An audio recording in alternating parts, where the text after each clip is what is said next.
And I now want to bring to the stage the chairman of Intelligence Squared US. What we normally do before the debates, and we're going to do it now, is spend a couple of minutes framing this debate and why we picked it and what we're hoping for to come from the debate. So I'd like to bring to the stage now the gentleman who brought Intelligence Squared US to New York City. Let's please welcome Robert Rosenkranz.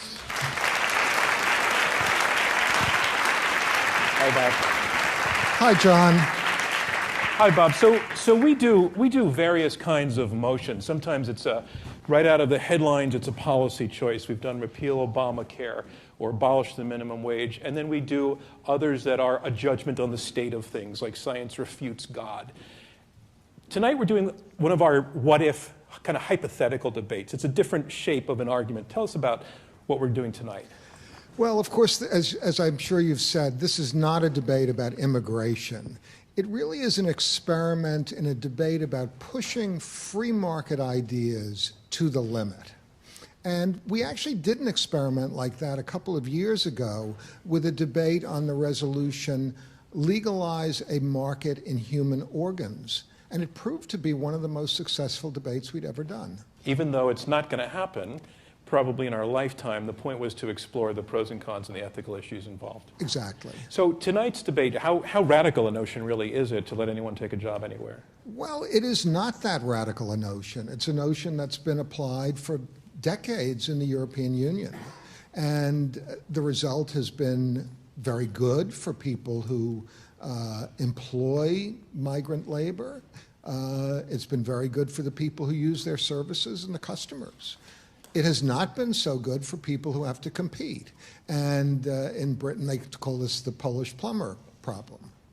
And when you look at this motion language, let anyone take a job anywhere, how literally do you think that we should expect the debaters to be arguing anyone, anywhere? Well, the motion language is pretty extreme, I must admit, and not terribly nuanced. But a motion that said, let more people take more jobs in more places would hardly have been a good debate. But I would expect... Everybody would be against that, right? I would expect, though, that we're going to hear tonight ideas about how to take the free market further in the context of labor markets. So, for example, it would hardly be that radical to have a treaty between the United States and the EU and Canada providing for free market of labor in those areas. But I think we're going to learn a lot tonight about the various aspects of a complicated topic. All right, thanks, Bob, very much. And I would like to now invite our debaters to the stage. Thanks, Bob. Thank you, John. Thanks.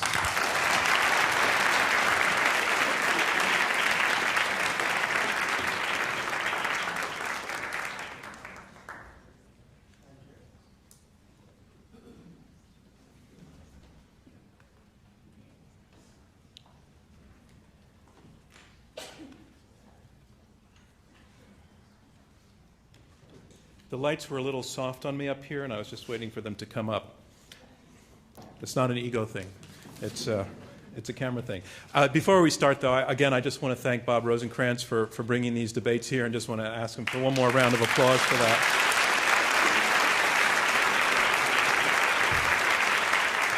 One of the often overlooked assumptions about life in these United States is that built into that word united, that we're all part of the same polity, and we have the right within our borders to go anywhere we want in pursuit of a job. You're from North Dakota. There is nothing in the law to stop you from going to get a job in North Carolina. And Europe has taken that idea a lot further with one shared open market for 24+ countries, so that a chip maker in Dublin or an insurance company in Sofia can hire the best people affordable from Finland to France or from Estonia to Austria. So what is the lesson, or more to the point for us, what if the U.S. set out to make deals, partnership deals with other open labor markets? Say the U.S. does a deal with Europe, the U.S. and Canada, or the U.S. and India, or the U.S. and China. When the barriers to labor fall, who would gain and who would lose? Now, this is a big what if, but it sounds like there's a lot to debate in there. So let's have it. Yes or no to this statement. Let anyone take a job anywhere. a debate from Intelligence Squared US. I'm John Donvan.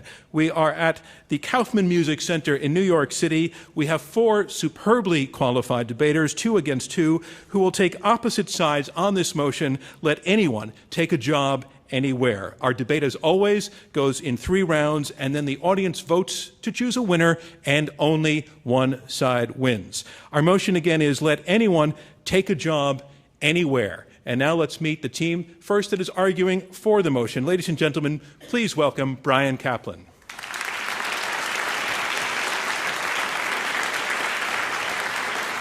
And Bryan, you are a professor of economics at George Mason University. You are a well-known proponent of open borders. You wrote a book called The Myth of the Rational Voter, in which you puzzled over the question of why democracies so often make bad policy choices. You list price controls and protectionism and other populist policies that you say most economists would never vote for. So we're just wondering tonight, we have 400 people in the audience. If these were all economists in front of you, would your side have the advantage tonight? Probably a slight advantage. Economists are definitely much more pro-immigration than most Americans, but the economists also don't like to be extreme. I'm an exception. All right, thank you. Thank you, Bryan Caplan, ladies and gentlemen. And Bryan, your partner is? Vivek Wadhwa, god of Twitter. Ladies and gentlemen, let's welcome Vivek Wadhwa. Vivek, you are also arguing for this motion, let anyone take a job anywhere. You are you are Vice President of Research and Innovation at Singularity University. You're a fellow at Stanford Law School. Before joining academia, you actually started 2 software companies. Vivek, you were born in India. You went to NYU Business School, became a naturalized citizen in 1989. Just curious, if this were all happening in your life now, business school, 2013, 2014, would you go to India now, or would you still want to stay here? John, I wouldn't have had a choice. I couldn't get a visa. We've closed the doors. We've locked the borders. We're turning away brilliant people because of our flawed immigration policies. So I would have had to leave. Well, we are here now. Ladies and gentlemen, let's welcome Thank you. Vivek Wadhwa. Our motion is let anyone take a job anywhere. And now let's meet the team that is arguing against this motion. First, ladies and gentlemen, let's welcome Kathleen Newland. Kathleen, you are co-founder of the Migration Policy Institute. You study migration, development, refugee protection. You have advised the UN High Commissioner on Refugees and the International Labor Organization. And part of what inspired you to go into this field is something that you did at a very young age. You were 16 years old, and you were an exchange student where? I went to Calcutta at the age of 16. Very brave parents. It is an experience that utterly changed my life. And that's how you ended up, in a way, here. Ladies and gentlemen, let's welcome Kathleen Newland. And Kathleen, your partner is? Ron Unz. Ladies and gentlemen, Ron Unz. Ron, you have one of those very, very disparate resumes that Intelligence Squared loves. You're a physicist by training, but then you were founder and chairman of Wall Street Analytics, which is a financial services software company. Then you ran for governor of California. Then you were publisher of the American Conservative. You've been described, quote unquote, as a nerdy guy who lives and breathes policy and politics. And I hope you know that in the Intelligence Squared universe, that makes you a sex symbol. Well, I guess we'll find out when the vote takes place. Ladies and gentlemen, our debaters.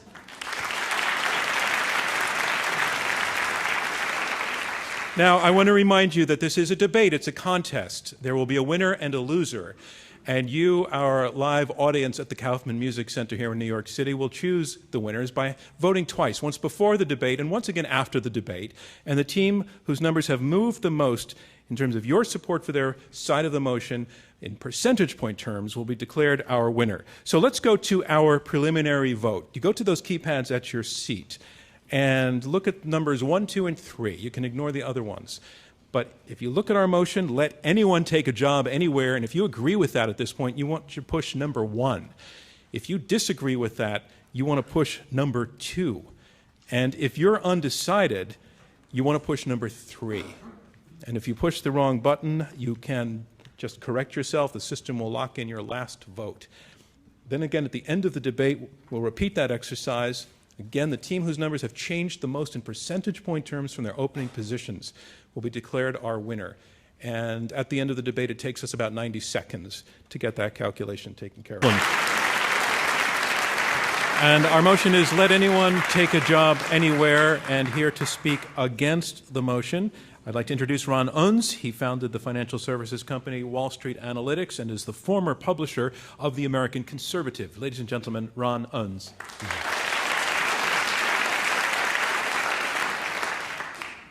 I'll admit, when I was first approached with this topic, the resolution being let anyone take a job anywhere, I thought the idea was so crazy it would be very hard to get anybody lined up on the other side, but obviously we found a couple of intelligent people to do that.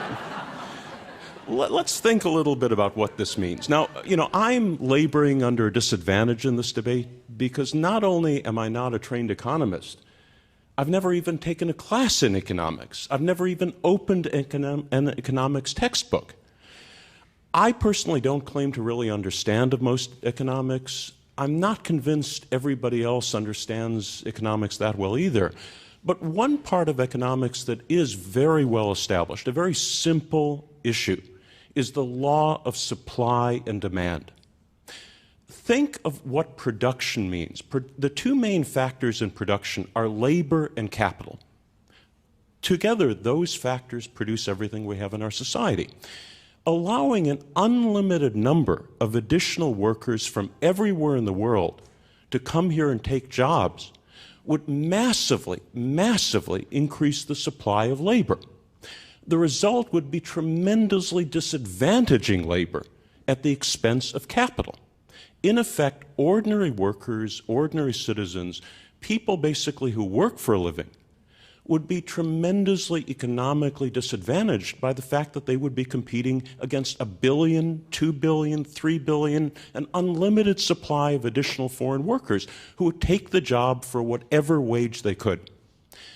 It's true, certainly, there would be a huge increase in economic production, productivity, GNP, but almost all of it, and possibly even more than all of it, would be captured by capital, captured by the wealthy people who own that side of the equation.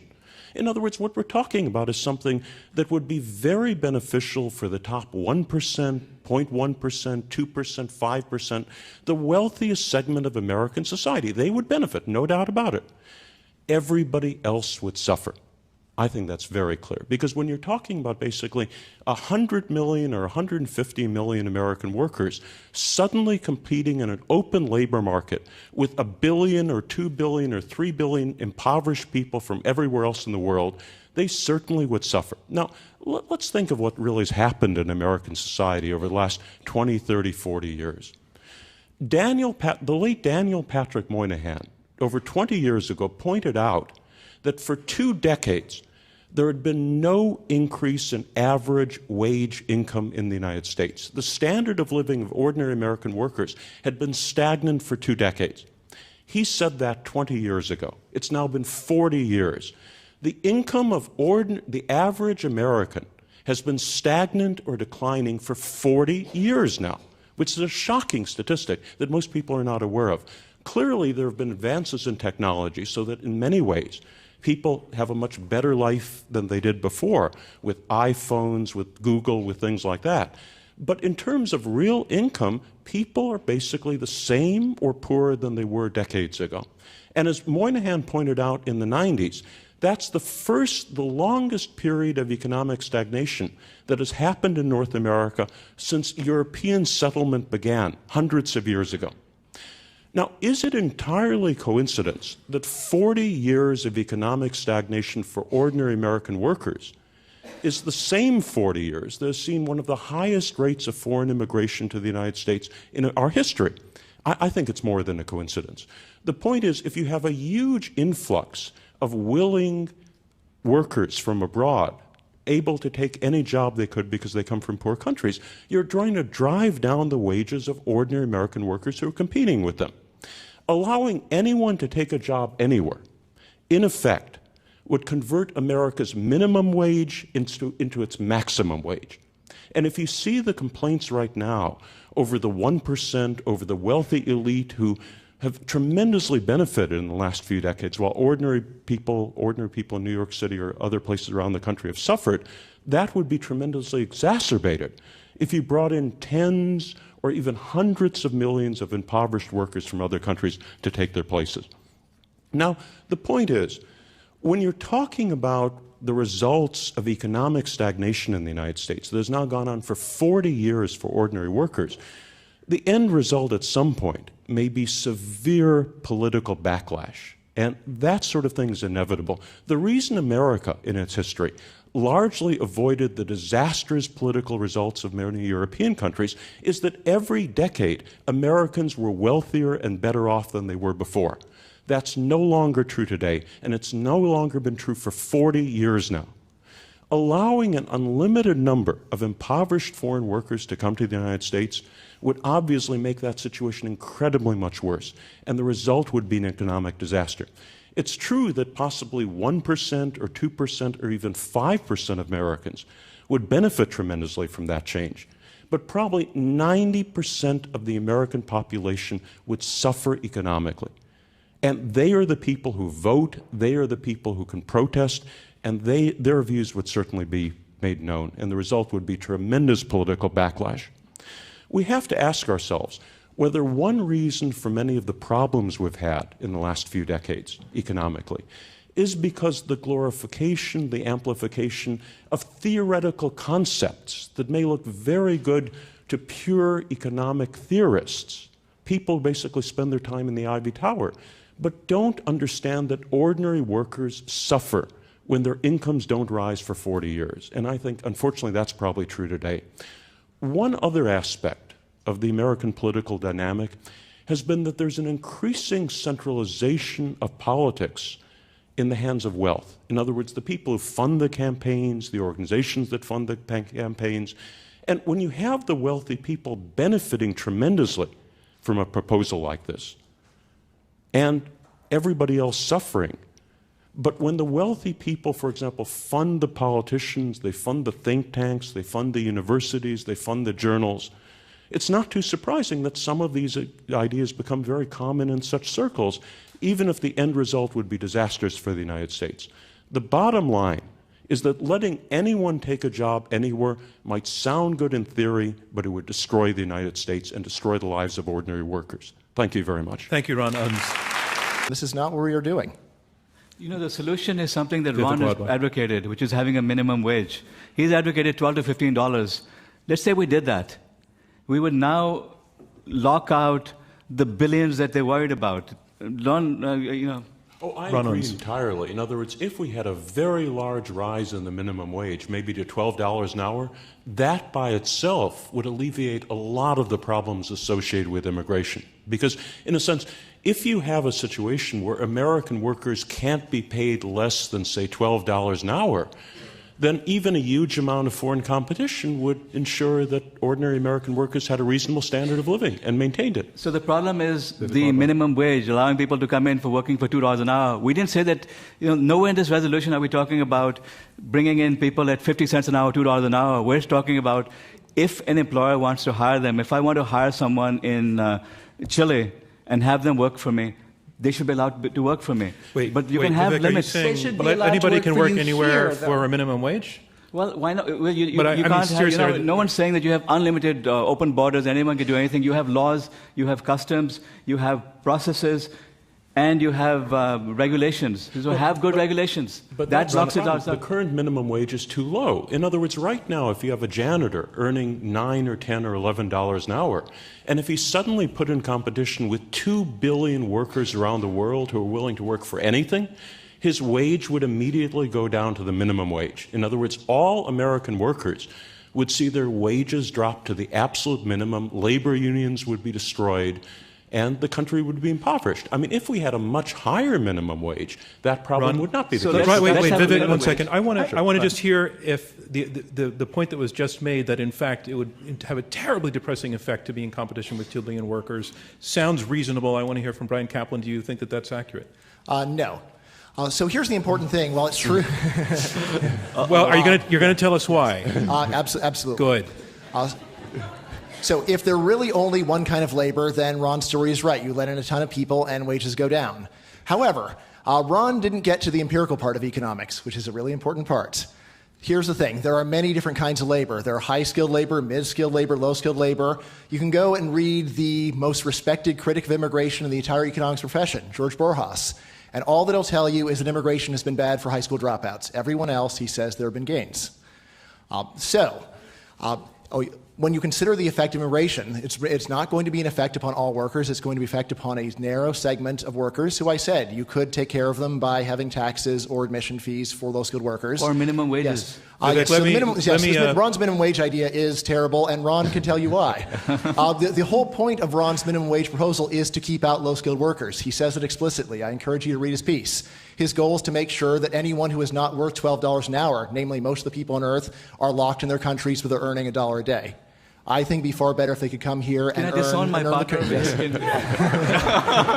Vivek, hold off, because I want to hear from the other side. Kathleen. Yeah, I think we see what happens in this kind of competition among low-skilled laborers every day in international labor markets, where recruitment is handled by recruitment agents who arbitrage the difference between what people are willing to work for and what they're paid, even at relatively low levels. If you have a Filipino worker going to the Gulf, for example, a worker will pay $3,000, a third of his or her annual income to get that job. So even if you have regulations, even if you have a minimum wage, you'll have people so eager to maybe not earn 20 times, maybe earn 5 times what they earn. Ron, that you will have. I don't think you agree with that. And why do you I think you have. No. Let Ron. Sure. Again, it depends what. Thank you, Vivek. Ron Unz. It's a matter of specific. In other words, it depends what minimum wage we're talking about. The minimum wage right now in the United States is very low. It's much lower in real terms than it was 40 years ago when the country was much more prosperous. If the minimum wage were higher, that would simply ensure that there were a floor below which ordinary Americans could not fall. Under those circumstances, that restriction on the labor market means that even if there are a billion foreigners willing to take a job at any wages, you still have a situation where no American worker can be paid less than $12 an hour, which is enough to ensure a reasonable standard of living for ordinary American workers. Wait, Vivek, one second. I want to move off the minimum wage. We did a great minimum wage debate a few months back, and I'm not saying that that's not relevant, because it obviously is, but I don't want us to just talk about that. I want to go a little Connecting with each other in to different my ways. amazement. I thought true, Brian but that's Kaplan was not going to the be the debate we're problem here having. tonight. And I haven't heard from him in a couple of minutes. So, Brian, jump in, please, and then I'll come to you, Ron. Ron mentioned the declining or the stagnant wages of the last 40 years and suggested that immigrant labor supply was the problem. There was a much larger change in the labor market over the last 40 years. It's called women entering the labor market. My question for Ron, so do you think that women entering the labor market was a bad thing for the economy? Was it bad? Did all the gains go to capital? Was it bad for men? I'd like to know. Well, actually... That's not why wages have declined. That's an interesting point. But I mean, when you look at Not an interesting point, but change the subject. I actually want to hear that. Let me respond. That's a pretty good question. The sort of wage sectors that have seen sharp declines are not necessarily the ones where there's been large entrance of women. So I tend to doubt that the entrance of a large number of women in the labor force is really the main factor involved. It's a complicated issue, obviously. Yeah, it's very But complicated. the bottom line is that incomes have declined, and it's simply due to job competition. Now, getting back, though, to the point that there was a lot of discussion about regarding the Internet, I think it's absolutely true that it's impossible to prevent jobs from migrating over the Internet. Technologically, you can't stop that type of economic competition from overseas workers. I think it's also true that the wages and benefits of the sort of workers in America who are electrical engineers or software developers has been negatively impacted by foreign job competition over the Internet. I think it's absolutely true. But those workers are among the best paid in the United States, so the negative impact on them has been relatively mild in terms of society. In other words, electrical engineers right now are very well paid, but if not for the Internet, if not for Indian job competition, they would even be much better paid. But they're not the people I think we have to worry about. We have to worry about the ordinary workers in the United States, the working class, which is like 60, 70, 80% of society. They are the ones whose jobs cannot be sent over the internet. And to exacerbate that problem by having physical job competition as well as internet job competition would, I think, make things much, much worse for that group. Vivek Wadhwa, do you concede that point? I can see that, but we agreed the solution to the unskilled labor is have a minimum wage, have some regulations so that people can't be abused, just like we have environmental regulations, we have other. So fix those regulation problems, and now let people work wherever, if an employer thinks that this Mexican gardener is more qualified to this job than someone else they can hire locally, let them do it. Yeah. Why should we try to stop? It becomes a much less severe problem if you have something like a much higher minimum wage. So let's fix regulations, but let's now concede the fact. We're back on minimum wage, and let me. These are legal workers. These are legal workers. Under most circumstances, there are very few jobs in Sweden where someone would want to hire someone from another country if they're low skilled, precisely because the regulations are so strict. Again, remember, the whole point of Ron's proposal is to price out most people on Earth from the U.S. labor market. He says this. So when you talk about the poor conditions of workers in other countries, remember, Ron's proposal is designed to keep them poor at home. Is that true, Ron? That's not true. Well, not really. In other words, again, it's a very simple issue. It's a very simple issue. When you have billions of workers legally able to come to the United States and take any job they can that they're offered, you're really converting, again, the minimum wage into a maximum wage. Because basically very few people in the United States under those circumstances who do ordinary jobs would ever get paid more than the minimum wage. No, but you've already said that. His point was that you want to lock out the poor. That's right. That's what he said, and I said, is that true? Well, again, it depends what you mean. In other words, if you're talking about preventing tens of millions of people coming here and driving down wages, yeah, that's certainly true. I'm trying to prevent that. Even though they are living in total misery back home, and they would be earning 5 or 10 times as much as they came here. It's perfectly true. If you allow an unlimited number of foreign workers to come to the United States and take a job under any circumstances, those foreign workers would benefit. They would end up being much more prosperous than they are right now. But ordinary Americans would be hurt at the same time by a comparable amount. Oh, I stopped there. Brian, is that true? Yeah. Okay. No, it is not. So if you want to get an idea it sounds extremely plausible. Yes. Yes. So since we're in New York, let's talk about one of the greatest open borders experiments in history, Puerto Rico. Puerto Rico started out as a third world country when the United States beat Spain. There was open borders. What has happened? Well, first of all, about half of Puerto Rico left over the course of 100 years. Secondly, Puerto Rico is now one of the richest countries in the world. What happened? People in Puerto Rico who otherwise would have been stuck in a third world country, not able to use their skills, many of them left and found that there was a better place for them to work. And those remaining found that their wages were higher. A lot of what happened was that Puerto Ricans went home and turned a third world country into a first world country. There's no reason that America cannot do for the world what it did for Puerto Rico. The whole world? One difference for the world. One difference is that Puerto Rico... Give me a century, and I will give you prosperity over the surface of the earth. You got it. We will meet you here. Let's go to some questions from the audience. Right there in the center, sir, and if you can stand up when the mic comes from your left-hand side and tell us your name.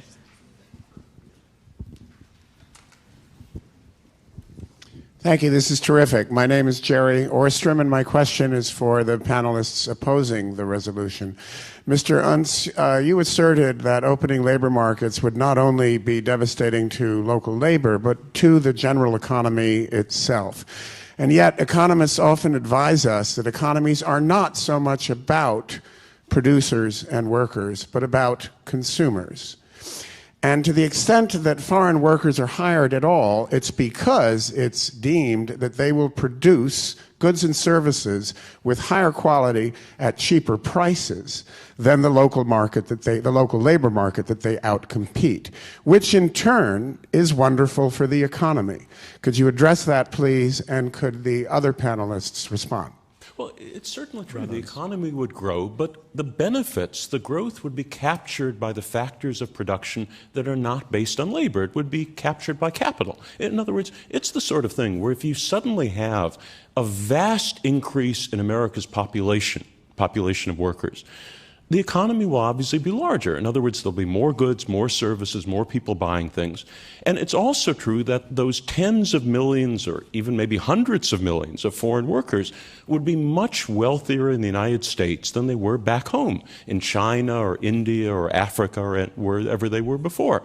But ordinary Americans, the current Americans, would be dramatically hurt by it. They would be much poorer. So what it really comes down to is whether it's important to safeguard the prosperity of ordinary Americans, even at the expense of decreasing the impoverishment of tens or hundreds of millions of people from overseas. I mean, again, the numbers involved would be gigantic. If we had a policy right now that anybody could take a job anywhere, I think we'd be talking about 10, 20, 30 million people coming to the United States in the first few years of something like that. Again, people right now are earning $1 an hour, 50 cents an hour, 10 cents an hour, and if suddenly they could earn $7 an hour in the United States, it would seem awfully good to them.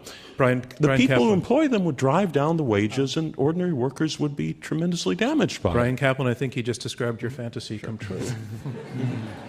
Yeah, so the problem is that Ron keeps talking about labor like there's only one kind of labor. So everyone in America is identical to everyone else on Earth, so you could be replaced by whatever job you're doing by anyone on Earth, but that, of course, is not true. There are many different kinds of labor.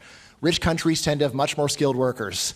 So you should expect that skilled workers would be among the beneficiaries of the increase in the supply of lower skilled workers. Now, does this mean that every American will gain? That is much less clear. That's where I said if it's only a minority of Americans who are losing, then it is very feasible to say we will charge you an admission fee or a surtax and give you some compensation. But what Ron is talking about is keeping out almost everyone on Earth and losing all these benefits that we could otherwise have, and of course trapping most of the world in poverty for no reason. And Ron, I want to bring back to you something that Brian said in his opening statement that we haven't got to, which he talked about the renewal of a society and an economy by virtue of having fresh blood, the immigrant blood, both the energy and the creativity and the innovation that can come from that. And you haven't addressed that as a value that they place very highly. Both of your opponents do very highly. I think there's certainly a lot of truth to that. In other words, over history, America has benefited tremendously from its large-scale immigration, and I think probably the immigration we've had over the last 20 or 30 years has been very beneficial in many ways also. But the numbers really are awfully large right now. America has, for example, America right now has one of the most rapidly growing populations anywhere in the first world. Much more rapidly growing than most other countries. In fact, for example, that sometimes is distorted when the New York Times or other people talk about America's growth in GDP and compare it to growth rates in Europe or other countries. They're not talking about per capita GDP, they're talking about total GDP. Right now, America's population is growing at twice the rate of China's. So, for example, when you look at the growth of America's GDP, if it's 2%, but if the population is growing by 1%, the per capita income growth is only 1%. The problem is, ordinary Americans care about per capita income, not the total GDP of the country. And even, for example, if the wealth of America increased by a lot, if we brought in 30 or 40 or 50 million foreign workers, but if the per capita income of ordinary Americans dropped dramatically, that would be a disaster. If you basically triple the population of a country, but everybody in the country becomes half as wealthy as they were before, the GDP is much larger, but it's a disaster for ordinary Americans. That's not what we're talking about. We keep going to these doomsday scenarios where we'll have the Mexican hordes coming in here. It's not what we're talking about. Let's go to another question. Right there, ma'am. There's a mic coming down the aisle. Just in the interest of time, I just want to give Ron Unz a chance to respond to the brain drain question. Well, I mean, that's certainly true. In other words, if we're talking about the brain drain, we're talking about relatively small numbers of highly educated, highly talented people. And that's very different than allowing anybody to take a job anywhere, where the numbers implied are from a population base in the billions rather than in the hundreds of thousands or maybe in the millions. Now, again, there are a lot of pluses and minuses with immigration flows in the United States. I think on balance it's been positive for the United States, but at reasonable levels, hundreds of thousands a year, sometimes getting up to 1 million a year. That's very different than the proposition, which is talking about unlimited numbers, which I think would be Subject disaster. to employers making job offers and then people taking jobs. That's what we're talking about. We're not saying Well, that's everyone part of can your just come argument, here. but the motion doesn't say let anyone take a job anywhere subject to employers employment. But it also minimum doesn't wage. say. It also doesn't say But- that. but, no, but- it also but- doesn't say but that you- let them just come here Yes. and then look for a job. I mean, Yeah, we're not but you- talking about removing all barriers. We're talking about if you have a job offer, if you find a skilled worker somewhere, you can hire them. You need a mic to come through to you. Thank you. Where our motion is, let anyone take a job anywhere. And now we're going to go on to round three. Round three are closing statements from each debater in turn. They will be 3 minutes each. Immediately after their closing statements, we will have you vote a second time. And I want to remind you, you've already voted your position on this motion, and after hearing the arguments, you vote a second time, and the team whose numbers change the most in percentage point terms will be declared our winner. So our motion is this: let anyone take a job anywhere. And here to summarize his position against this motion, Ron Unz. He's former publisher of the American Conservative magazine. Ladies and gentlemen, Ron Unz.